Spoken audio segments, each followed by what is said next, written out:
Thanks for joining us. I'm David Molko, and we begin with a disturbing attack at a Portland middle school a father wants other parents to know about. He says he's speaking out about what two students did to his son because he believes the district isn't taking it seriously. Alma McCarty takes us through what the school is calling a hate-based incident.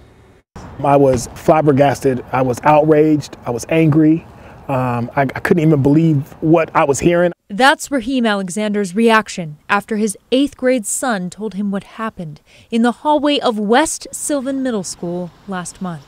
He'd just left his classroom to get some water when Alexander says he was accosted by two students. They threw him up against the wall, bound his hands behind his back, and said they were, treating him like George Floyd.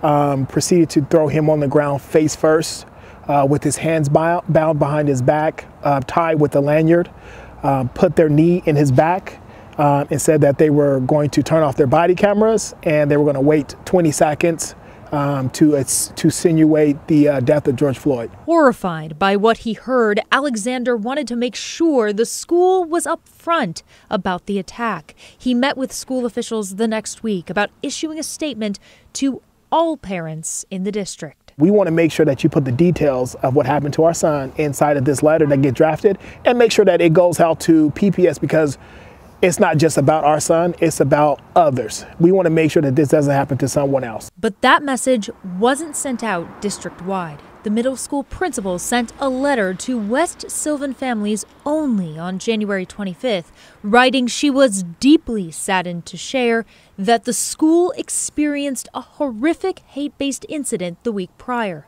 noting that they were limited in what they could say since it was an ongoing investigation involving students. Alexander believes this statement didn't properly address the seriousness of what happened to his son. We can't throw it under the rug, which is what they did. They failed to put it out. They failed to get in front of it. Now Alexander says he's hoping to shed light on the attack as his 13-year-old continues to process what happened. My son has to see these images and videos of things that happen in our country to young black men, and for it to be reenacted to him inside of our school during school hours is deeply troubling. PPS sent KGW a statement this afternoon, writing the district stands firmly against any hateful acts in our schools and said once made aware of the incident, PPS followed district discipline protocols and provided support to those impacted. This story was first reported in the Oregonian. A district source told them the two students responsible for the attack were expelled. David? Alma McCarty in the newsroom tonight. Thank you, Alma. Got a major update today on a voter-approved gun control measure after the Oregon Supreme Court declined the state's request to allow it to go into effect right away. We are talking about Measure 114, which voters narrowly passed in November. In part, it requires gun safety courses and permits for anyone buying a firearm and would ban magazines that hold more than 10 rounds. Now, there are federal and state cases pending, but the one in question here is a lawsuit in Harney County, which led a judge to temporarily block the measure. Now, the state Supreme Court basically said that process needs to play out at the trial court level before it'll hear the case. Oregon's Attorney General said she was disappointed. Here's reaction from Measure 114 proponents. We are totally confident that Measure 114 is constitutional, both in the state of Oregon and the U.S. Constitution. And we just know that it's going to have to go through the process that it's going to have to go through. Yeah, meanwhile, gun rights groups like the Oregon Firearms Federation called the move a, quote, massive win. It is unclear how long the process is going to take to play out in Harney County Court. In our homeless crisis tonight, it is a sight we seem to see far too often, a camp up in flames. And in Portland, neighbors and business owners along a stretch of Northeast Sandy Boulevard say as this one has grown in size, so is the danger. And after the fire this week, the people who call this place home told our Blair Best they're willing to move. They're just hoping for a better option. Sections of outer Northeast Sandy Boulevard are often scenes of crime or homeless camps. I see drugs being bought and paid for, hookers, you name it, see it all. And 95th Street is no exception. All night long stuff is happening around here. all night. Gradually, it just started building more and more. For 38 years, Vivian Lanigan has owned the restaurant Jim Dandy.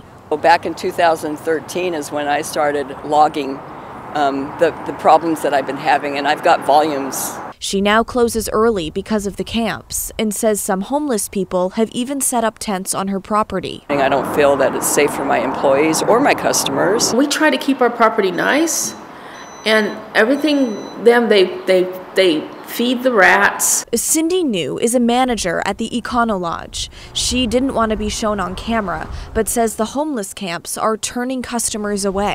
And now they want their money back because they just don't feel comfortable here. She's called 911 numerous times. Everything came to a head a few days ago when this camp caught on fire. Everybody out here, they just stood by and watched. Neighbors called it a toxic mess. Rose called it her home. How much time and energy spent trying to make a home. It was the first time I'd had a home in 4 years. What did it mean to you? Everything. Everything gone. I'm literally living under a cardboard box. Including her wedding dress. It was perfect. She was saving it for when her partner gets out of prison. I put it in a storage bag and kept it for when he got out. And now it's gone. Before the fire, the city posted this site for removal, but she says no one offered her a safe place to go. When they give us things like sleeping bags or tents, they're giving us things that they think we need instead of what we actually need. I just feel like the way the system is now, it's just not working for these people. And I have empathy for them, you know. They just don't have the resources. Leaving everyone desperate for change. It's scary. Oh, and I'm angry. I'm angry that our politicians and our leaders have let this happen to Portland. Many of the people who work and live nearby, including those living at this homeless camp, say that they're behind Mayor Ted Wheeler's designated camping sites. They think it would be a good idea and might actually work. Now we're told that the mayor will be announcing the locations of those sites soon, yet his office has been saying that for months now. In Northeast Portland, Blair Best, KGW News. Let's get you caught up on tonight's other headlines now. Another day, another big fentanyl seizure as the Multnomah County Sheriff's Office found 3,000 pills plus meth, a knife, and more than $1,100 in cash. 2 people were also taken into custody during the traffic stop in Wood Village. On Wednesday, deputies in Clark County reported that they seized 13,000 fentanyl pills during a drug bust there. Gresham police have a 16-year-old in custody accused of robbing a bank. Police say surveillance video shows the suspect getting into an Uber Tuesday afternoon after leaving the Wells Fargo on Northeast Roberts Avenue. Witnesses helped with a suspect description, which led to a search of his home, where detectives say they found cash in his bedroom and backpack. And the Oregon Health Authority says it is seeing a significant decrease in hospitalizations for respiratory viruses. Doctors say we are nearing the end of RSV season. Flu cases saw a slight increase recently, but they're now expected to fall. And more good news, COVID hospitalizations have been dropping since December and are now flattening out. If this continues, OHA says they may soon consider lifting mask requirements for healthcare settings.